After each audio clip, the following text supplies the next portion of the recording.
Assalamualaikum warahmatullahi wabarakatuh. Hari ini saya akan menjelaskan tentang bab reologi untuk mata kuliah farmasi fisik. Apa itu reologi? Nah, reologi itu berasal dari kata reo dan juga kata logos. Nah, reo itu artinya adalah mengalir, sedangkan logos itu artinya adalah ilmu. Jadi, reologi adalah ilmu yang mempelajari tentang sifat alir.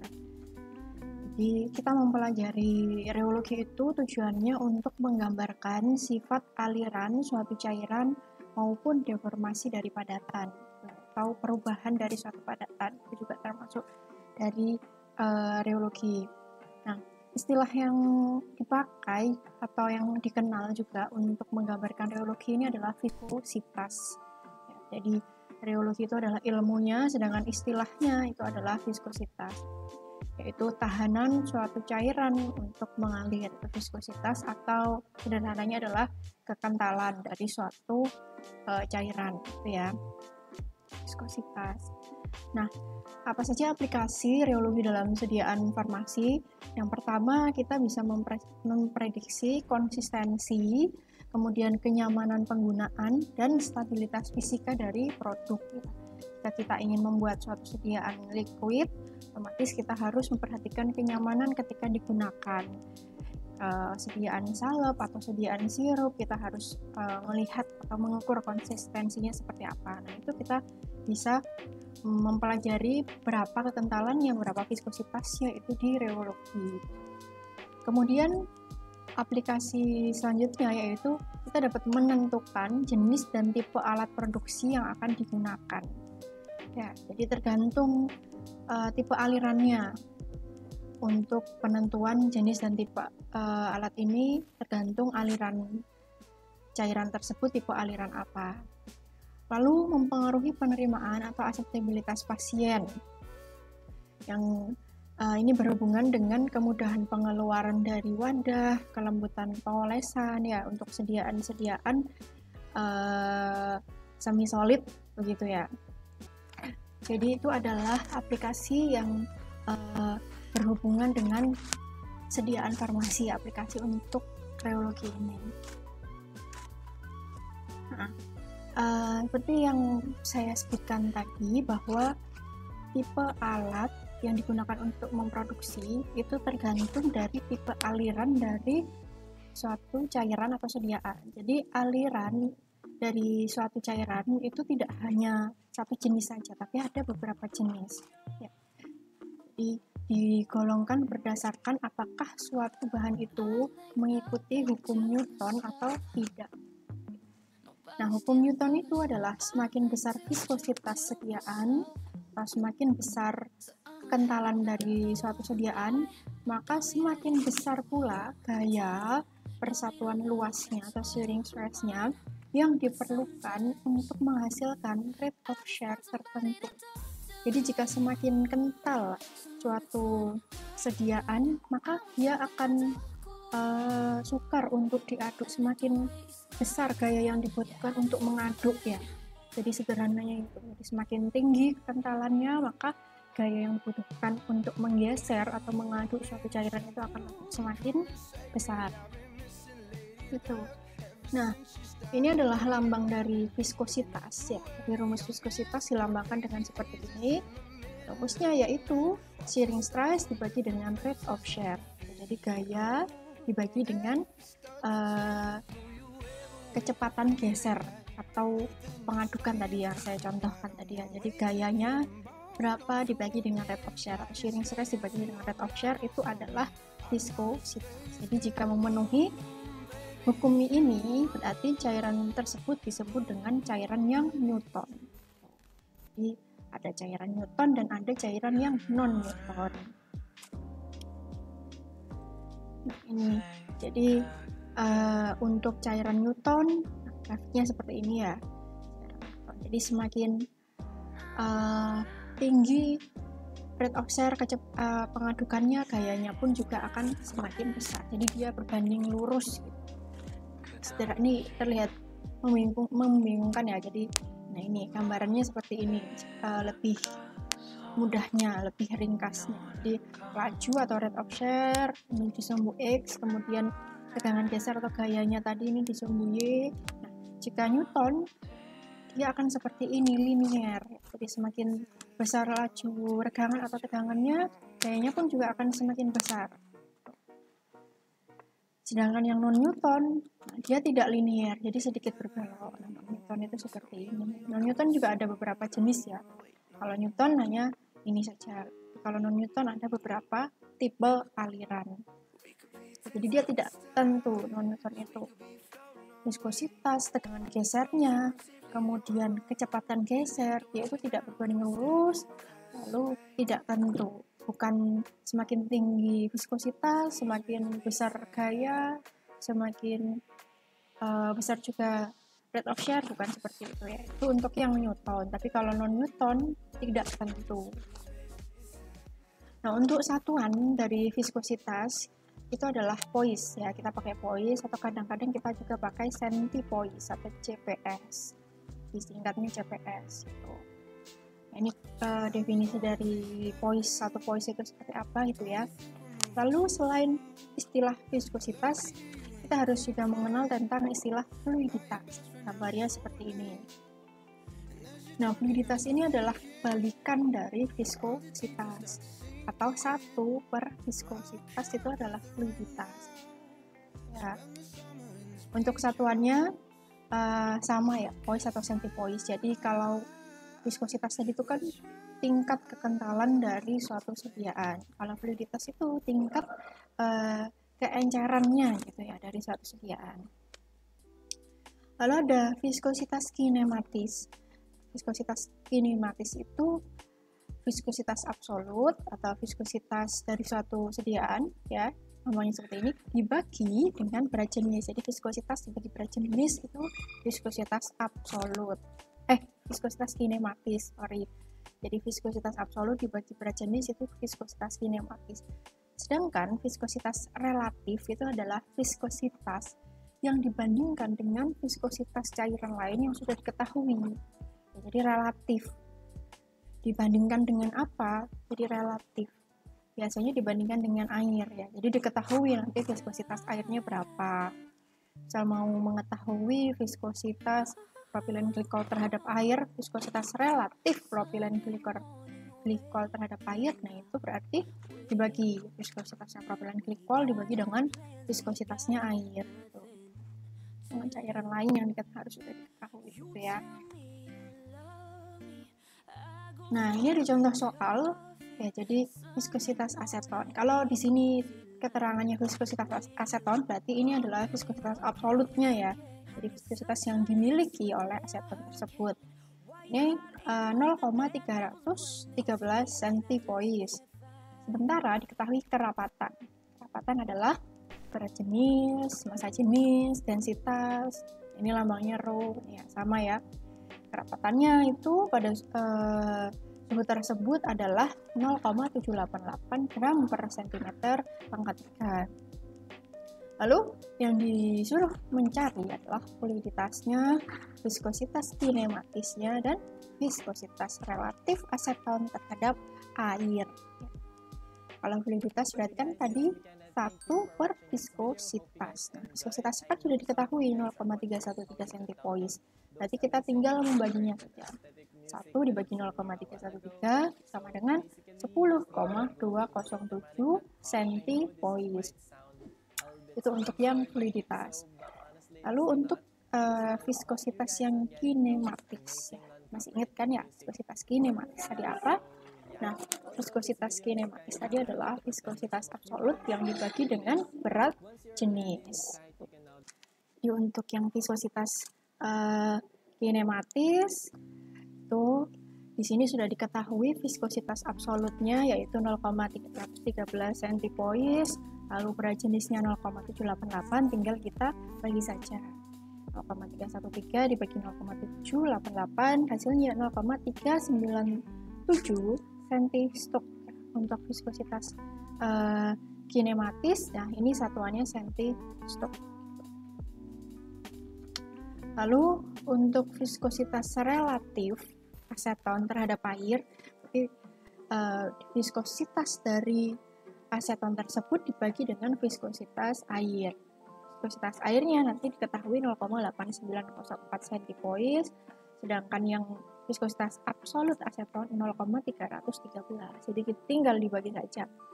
0,313 dibagi 0,8904 sama dengan 0,352. Di sini kenapa tidak ada satuannya? Karena kan centipoise jika dibagi dengan centipoise dia akan hilang, jadi dia tidak memiliki satuan gitu ya. Ini adalah contoh soal perhitungan untuk fluiditas, viskositas kinematis dan juga viskositas relatif. Nah, tadi kita sudah membahas tentang yang Newton. Nah, sekarang yang non-Newton. Non-Newton itu untuk di bidang farmasi itu lebih banyak ditemukan bahan-bahan yang sifatnya non-Newton. Ya, contohnya sistem-sistem yang heterogen, yang dua fase atau lebih cairan dan padatan seperti koloid, emulsi, suspensi, dan sediaan setengah padat. Itu masuk ke non-Newton. Kalau sediaan yang homogen atau satu fase seperti larutan, itu dia termasuk yang Newton. Nah, non-Newton itu dibagi menjadi 3 tipe aliran. Yang pertama aliran yang plastis, lalu kedua aliran pseudoplastis, dan yang ketiga adalah aliran dilatan. Apa itu? Nah, viskositas yang plastis, yang tipe alirannya plastis, itu adalah sistem aliran yang menyerupai Newton bila harga shearing stress di atas yield value. Jadi ada persyaratannya, dia akan menyerupai Newton untuk yang plastis apabila shearing stress atau gayanya itu di atas yield value. Apa itu yield value? Yield value itu adalah gaya atau shearing stress minimal yang dibutuhkan suatu bahan dengan aliran plastis untuk dapat mengalir dengan pola atau sifat seperti aliran Newton. Jadi ya harus di atas yield value. Ini merupakan indikasi kekuatan dari flokkulasi. Tapi jika dia ada di bawah yield value, shearing stress-nya, maka bahan bersifat elastis seperti bahan padat. Sehingga karena dia terlalu padat, kontak antar partikelnya kuat, maka harus dipecah terlebih dahulu supaya bisa mengalir jika gayanya itu di bawah yield value. Jika gayanya itu lebih dari yield value, nah, dia akan menyerupai sistem aliran Newton. Nah, ini contohnya. Suatu bahan mempunyai yield value, nilai minimal tadi itu adalah 3.500 Dalton per cm. Nah, pada shearing stress di atas yield value, harga F meningkat secara linear dengan semakin meningkatnya harga G. Ya, jadi harga F tadi ini adalah gayanya shearing stress, sedangkan G ini adalah rate of shear, ya, kecepatannya. Jika rate of shear-nya 100 per detik pada saat F-nya 700 Dalton per cm kuadrat, maka hitung viskositas plastis bahan tersebut. Jadi karena dia itu mirip aliran yang Newton, maka rumusnya tadi itu juga sama seperti viskositas Newton yang awal tadi ya. Jadi viskositas sama dengan F per G. Jadi shearing stress dibagi dengan rate of shear. Namun ada syaratnya, yang shearing stress ini harus melebihi dari yield value. Maka dari itu kita harus mengurangi dari yield value-nya dulu. Jadi F-nya 700, ya, 7.000, kemudian yield value-nya 3.500, jadi kita kurangi 7.000 dibagi 3.500. Lalu dibagi dengan rate of shear atau G. Rate of shear-nya di sini 100, jadi dikurangi kemudian dibagi 100. 7.000 dikurangi 3.500 kan 3.500, dengan 3.500 dibagi 100 itu sama dengan 35 poin hasilnya. Viskositas plastisnya 35 poin. Jadi jika ada keterangan yield value seperti ini berarti dia termasuk tipe aliran yang plastis ya. Lalu ada rheology atau tipe aliran yang pseudoplastis ya. Jadi pseudoplastis ini sebagian besar bahan produk farmasi, terutama polimer itu dia masuk ke dalam aliran yang pseudoplastis. Contohnya ragakan, natrium alginat, CMC, Na, PMC gitu. masuk ke pseudoplastis. Ya, pseudo itu mirip, ya, mirip atau menyerupai plastis ya, jadi menyerupai plastis. Nah, aliran pseudoplastis itu bila seiring stresnya meningkat, ya, jadi gayanya meningkat, sehingga molekul-molekul yang normalnya tidak beraturan, ya, akan mulai menyusun diri searah-arah aliran. Selain itu, molekul-molekul pelarut lepas ikatannya dengan fase padatnya, fase terdispersinya, sehingga konsentrasi efektif dan ukuran molekulnya menurun. Konsentrasinya menurun sehingga viskositasnya turun, sehingga sistem ini adalah sistem yang menipiskan geseran. Jadi ketika diaduk, jika seiring stresnya meningkat, gaya untuk mengaduknya itu meningkat, ya, dia akan menyebabkan viskositasnya turun atau semakin encer atau menipiskan geseran. Itu namanya pseudoplastis, ya. Jadi semakin diaduk semakin encer atau viskositasnya semakin menurun. Tuh, contoh-contoh sediaannya ini. Jadi ketika CNA sudah dalam bentuk gel gitu ya, ketika diaduk dia akan semakin encer, pelarutnya dia akan lepas ya, jadi airnya itu yang awalnya dia sudah berbentuk solid ya, jadi berbentuk yang sudah kompak ya, itu kemudian ketika diaduk dia akan mengencer, air-airnya, pelarutnya itu akan terlepas ikatannya, itu aliran pseudoplastis. Lalu yang ketiga, selain plastis, pseudoplastis, ada reologi dilatan yang termasuk yang non-Newton. Itu untuk sediaan suspensi dengan fase terdispersinya 50% atau lebih. Jadi suspensi yang padatannya atau fase terdispersinya itu solidnya itu banyak ya. Nah, ini kebalikan dari yang pseudoplastis. Kalau pseudoplastis semakin tinggi seiring stres, maka tadi kan viskositasnya menurun. Yang ini semakin tinggi seiring stres, maka viskositasnya meningkat. Nah, jadi hambatan mengalir semakin besar sehingga dia disebut dengan sistem yang menebalkan geseran. Kalau yang pseudoplastis tadi kan menipiskan geseran. Kalau yang dilatan dia menebalkan geseran. Jadi semakin kental gitu ya. Nah, pada keadaan diam, partikel-partikel sudah tersusun rapat dengan volume antar partikelnya minimum. Dan pada shear stress rendah dapat bergerak karena ada sejumlah pelarut yang mengisi volume tersebut. Nah, ketika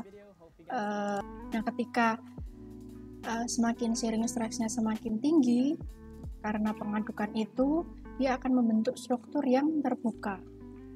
Strukturnya terbuka sehingga menyebabkan volume ruang yang kosong akan bertambah. Volume ruangnya bertambah, tetapi pelarut tidak cukup untuk mengisi volume tersebut. Sehingga tidak semua volume terbasahi, ruangan itu terbasahi, dan dia terbentuklah pasta yang kaku. Jadi semakin diaduk, semakin menjadi pasta yang kaku. Semakin tinggi viskositasnya atau sistem yang menebalkan geseran. Ini yang dilatan. Ya, jadi itu adalah 3 jenis aliran yang non-Newton. Ya. Lalu setelah kita membahas tentang tipe-tipe aliran, kita bahas tentang istilah tiksotropi. Nah, tiksotropi ini definisinya yaitu pemulihan yang isoterm, jadi pada suhu yang sama atau stabil, dan lambat pada pendiaman suatu bahan yang kehilangan konsistensinya akibat adanya shearing atau akibat adanya gaya. Jadi tiksotropi ini dia bisa kembali gitu ya. Jadi ketika dia sudah tipe alirannya yang non-Newton tadi, plastis dan pseudoplastis, ketika dia ketika diaduk dia semakin encer, nah dia akan bisa kembali lagi ke bentuk awalnya ya, bentuk tadi contohnya yang tiksotropi itu kan kayak contohnya yang pseudoplastis kan CMCNA. Ketika diaduk kan tadi viskositasnya menurun. Nah, ketika dibiarkan ya pada suhu yang sama dan juga lambat, maka dia akan pulih lagi gitu. Jadi kembali lagi pemulihan gitu ya. Lalu untuk menentukan sifat dari suatu sediaan, sifat atau untuk mengukur viskositasnya, itu kita ada dua tipe alat. Yang pertama viskometer satu titik dan viskometer titik ganda. Untuk yang satu titik itu untuk cairan yang memiliki tipe aliran yang Newton. Sedangkan yang titik ganda itu bisa Newton, bisa non-Newton, dua-duanya bisa. Ya. Jadi untuk yang titik ganda ini shearing stress-nya dapat diubah-ubah ya, gayanya bisa diubah-ubah sehingga menghasilkan rate of shear yang berubah pula. Nah, itu makanya disebut dengan titik ganda. Jadi kita bisa setting mau dirubah kecepatannya berapa. Sedangkan untuk yang satu titik itu hanya untuk menguji yang Newton saja berapa, langsung dites berapa viskositasnya. Nah, ini adalah contoh alat yang termasuk viskometer satu titik. Jadi viskometer Oswald atau kapiler. Yang seperti ini ya. Ini biasanya untuk praktikum kita menggunakan viskometer Oswald yang seperti ini, kapiler. Ini viskositasnya ditentukan dengan mengukur waktu yang dibutuhkan cairan untuk mengalir karena gravitasi melewati dua tanda melalui suatu tabung vertikal. Jadi biasanya ada tandanya, mungkin tandanya dari sini ya, ini kan ada garis yang tebal, nanti tandanya di kapilernya akan kelihatan mulai dari tanda mana sampai tanda mana yang harus diukur waktunya, yang harus dilihat ya. Jadi cairannya diisi, kemudian ketika dia sampai sini dan turun sampai titik sini, waktunya dicatat menggunakan stopwatch berapa waktu alirnya itu. Nah, untuk mengukur viskometer menggunakan kapiler atau viskometer Oswald ini kita harus punya larutan standar. Biasanya larutan standar yang dipakai adalah air. Nah, rumusnya seperti ini ya. Ini ada 1, 1, 1. Jadi ini viskositas sama dengan berat jenis dikali waktu ya. Lalu di bawahnya juga per viskositas 2, kemudian sama dengan berat jenis 2 dikali waktu.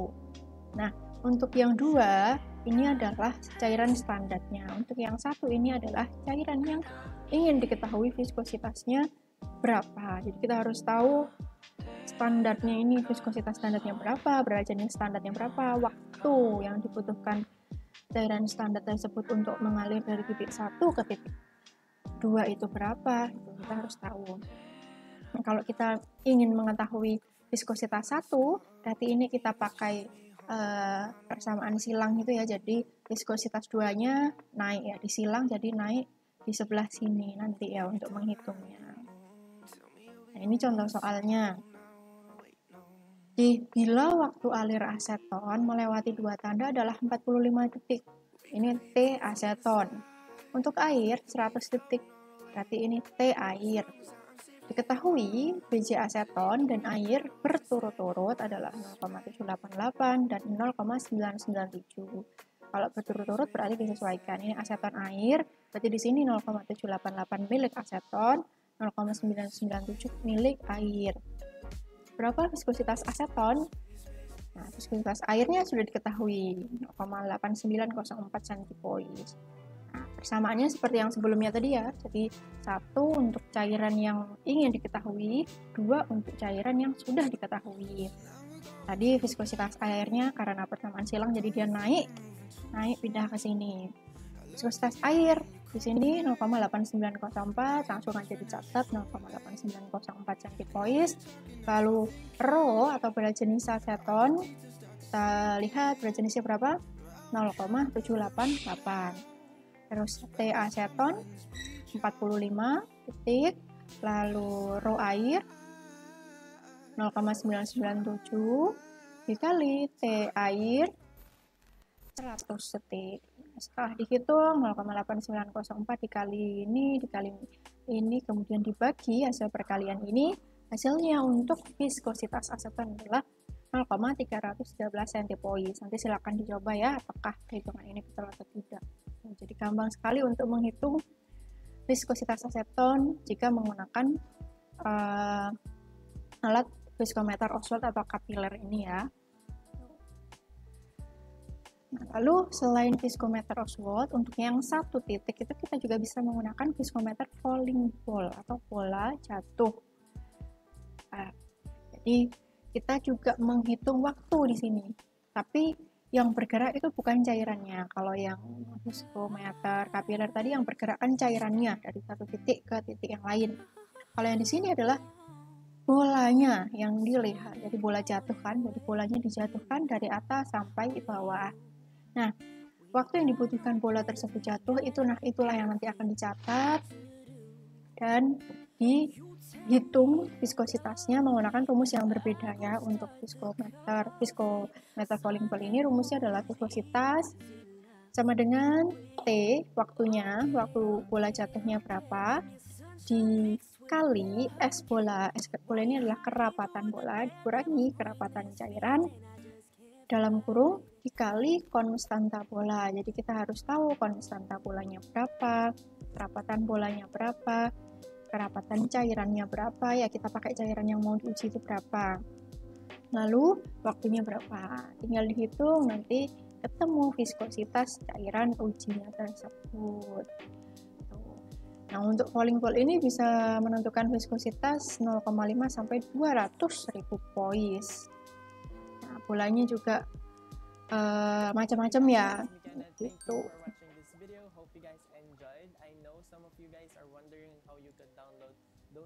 Oke, selanjutnya ini adalah viskometer cup and pop atau viskometer Stormara. Untuk viskometer ini sudah masuk ke 2 titik ya. Jadi kita bisa atur 2 titik. Kita bisa atur beratnya ini berapa. Nah, berat inilah yang namanya searing stress tadi. Gayanya itu ya berapa. Sehingga nanti akan menghasilkan rate of share yang berbeda. Ketika ini berubah, otomatis nanti kecepatannya juga akan berubah gitu. Jadi cairannya nanti ada di dalam lubang ini ya. Kemudian nanti ini akan turun dan mengaduk cairan tersebut.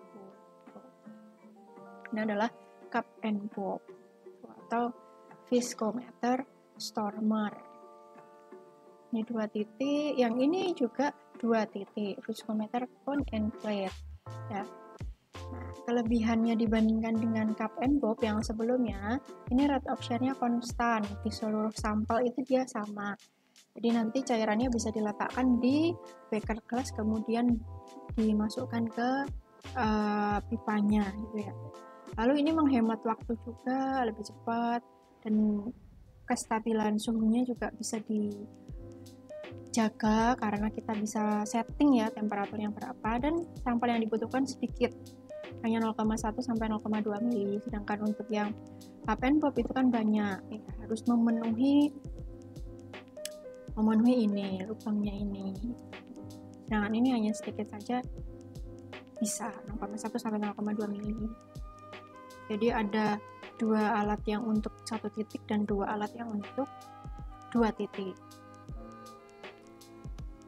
Lalu reologi, ada istilahnya juga yang namanya psikoreologi. Nah, psikoreologi ini merupakan sifat reologi secara subjektif. Ya, jadi tergantung indera praba dari masing-masing personil. Indera praba atau kulit ya kita pakai untuk mengetahui sifat atau alirannya itu. Nah, kita menggunakan indera praba. Nah, itu karena subjektif. Nah, ini maka dari itu disebut dengan psikoreologi. Nah, uji ini bermanfaat untuk sediaan kosmetik ya, untuk mengecek daya sebarnya di kulit itu bagaimana, seperti itu. Ini aspek akseptabilitas atau bisa diterima oleh pasien itu yang dikedepankan. Jadi untuk psikoreologi ini digunakan untuk sediaan kosmetik. Oke, untuk pembahasan tentang materi reologi cukup dari saya. Sekian. Terima kasih. Wassalamualaikum warahmatullahi wabarakatuh.